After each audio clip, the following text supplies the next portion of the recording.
What's going on, people? Jason here, and this is a video full of new things. So first things first, filming on a new camera right here. Also, I think the first video successfully using this Hollyland Lark M2 mic, wireless lav mic. Got my phone recording over here, actually capturing the audio.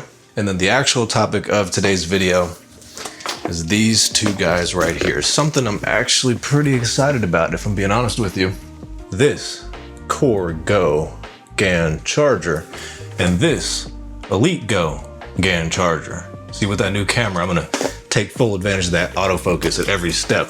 But these aren't just chargers. You know, I wouldn't say that I'm excited just over some fast chargers, although the fact that both of these are 100 watt, pretty exciting. For this one's about 80 bucks and this one's 120-ish. And so at that price, not a bad charging spec. But these guys got tricks up their sleeve that I will talk about and demonstrate in just a sec. I'm talking video pass-through for devices that use USB-C, but also support that DisplayPort protocol for passing through up to 4K 60 video onto like a monitor, projector, external display. And then also one of them has capture card functionality built right into the charging brick, the charging hub, which is something I've never heard of, never seen before. So let's talk about these. Let's actually not start with that one. Let's start with the AVerMedia Core Go.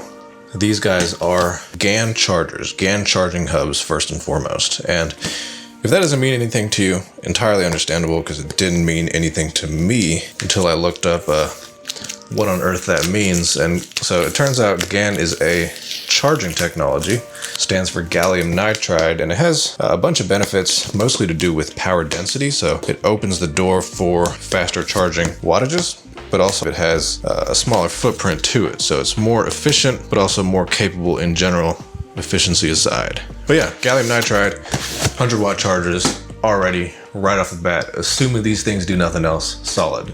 Popping these guys open. Couple manuals. The brick itself got a little bit of heft to it. EU charging adapter, and then we do get one USB-C cable. It's got a good thickness to it, a good length as well. I'm gonna stop with the adjectives right there. Now let's go ahead and talk about the second GaN charger. Peeling these stickers off was a pain with that first one, so I'm just gonna slash through them. Apple is transitioning to GaN chargers. Their first was the 140 watt USB-C power adapter. It's a massive thing if you've ever seen it. And it was released in 2021. So Apple is making the switch themselves to this technology. Not every charger out there is GaN these days, but a good number are. And that's because it's good tech. So this is the more advanced one, the more pricier of the two devices. Hubs, chargers, bricks. The Elite Go.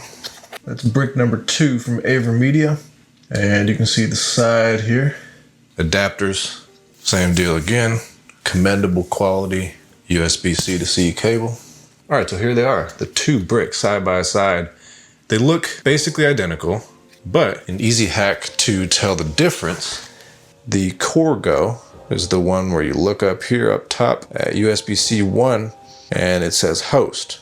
And the Elite Go, it's got this little input looking symbol. At the bottom, it's got like a laptop that is not present on this guy. Let's jump over to my computer and use that Core Go and actually show off that pass-through capability. All right, so here it is. The Nintendo Switch, the original, not the OLED, but one of those infamous devices that will be able to work with that USB-C pass-through, and you'll see that in a sec. I powered off my computer, my PC, so I'm gonna pull that plug out. Replace it with this guy right here. There's only one HDMI cable, so that's what I'm plugging into as the output. The other side is plugged into this monitor right here, as you probably guessed. What else is it going to? And get that thick braided USB-C cable. All right, so that's gonna go in here. Boom, boom. Yes, sir. So the switch screen is off. The gaming monitor is on. And we can do gaming on the gaming monitor. All right, so that's pretty cool to me. Hopefully I'm not overreacting over something y'all gaming people are used to. You know, I guess, you know, at the end of the day, it's just taking the video from here or the output and then putting it on this monitor. But still, we got a fast charger that also acts as a hub, and so you can get input via peripherals for devices. So if this is something like the Steam Deck, right, and you wanted like an external wired USB controller, you could plug that in there. And then you can also plug another device into the other USB-C port while you got something like the Switch plugged in and charging, and still get super fast speeds up to 50-ish watts. Pretty impressive functionality. I apologize for my ineptitude with the controllers. I really do.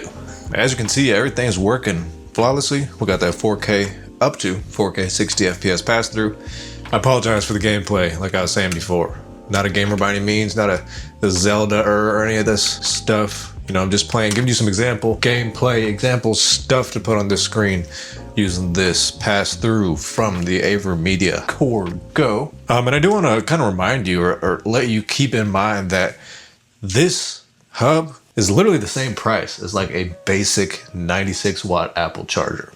There it is, the Apple version of what we got going on here, except minus the 3 ports, minus the 4K 60 FPS pass through, minus using it as a hub, right? And getting that USB-A port, which actually could be used for a peripheral to the host or main device plugged into that USB-C port. Not really something I would particularly recommend. In all honesty and seriously, this thing is a good deal. Functionality, price point, I actually, oh my goodness, I actually do commend them. All right, so I got everything connected and hooked up. Got the Switch plugged into one of the USB-C ports on the Elite Go.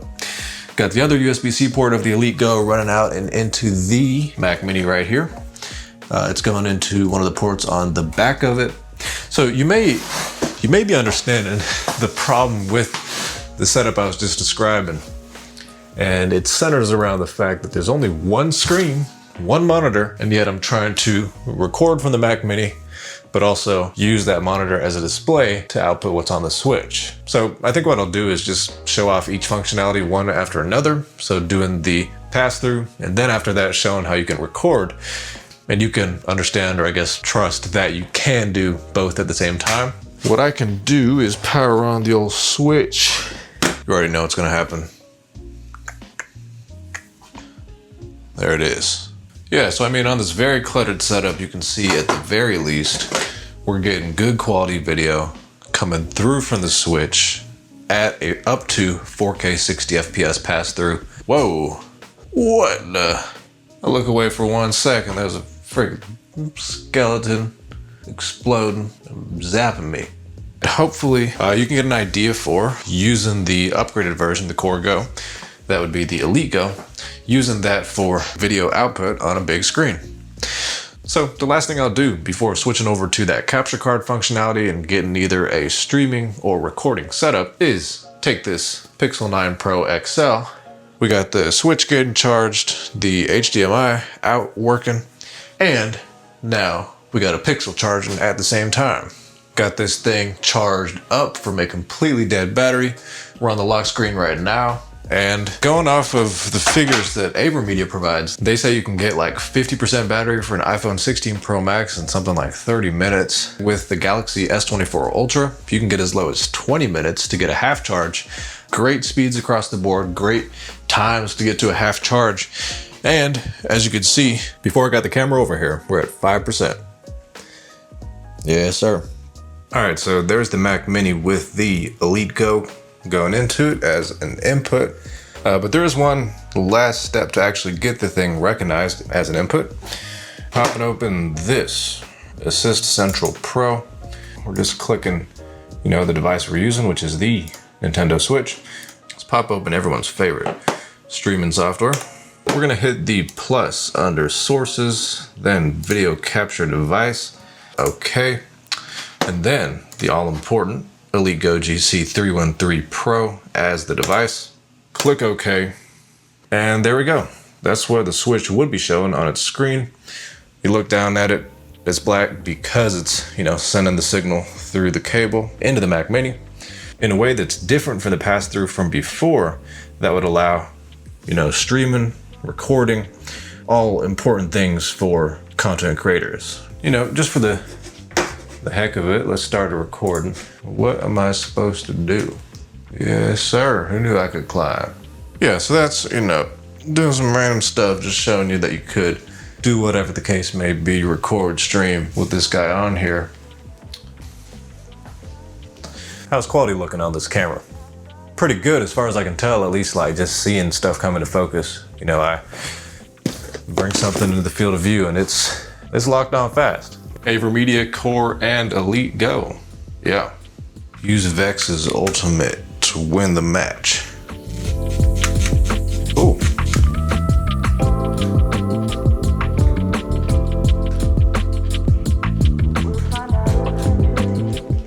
One thing we can do is jump into Finder, Movies, take a look at that recording, see that we weren't getting lied to, OBS is going rogue today or something and just not recording. But yeah, we got, decent quality, everything we're doing on here recorded. And of course, this could be streamed as well as recorded, both for the purposes of content creation. But yeah, that is the Elite Go being used for its capture card functionality. Pretty cool if I do say so myself. They do look practically identical, but they do differ when it comes to that functionality of offering capture card abilities. I feel like I've said the words capture card like 50 times in this video, but that's one of the selling points. That's one of the compelling things that this particular guy offers. The fact you're getting super fast charging, you're getting pass through, you're getting a USB-A port for peripherals, and on top of all that, you're getting the ability to use this thing as a capture card. But anyway, check these guys out if you have usage cases where these would be a benefit to you. I'll put links down below in the description. I think they're fairly priced, $80, $120. Despite this being a sponsored video, they actually very graciously sent the compensation before I even started making this video. So as far as bias goes or anything like that, I'm saying 100% my own thoughts here. They didn't give me any key points or bullet points to go through. These are all my own thoughts, my own experience. It wouldn't even make sense for me to try to kiss up to the brand or anything because they've already paid me, and I'm just making the video to show off the products after the fact. Thanks for watching. Subscribe for more quality tech videos on my regular content or stuff a little different like we did today. And I'll see you in the next video.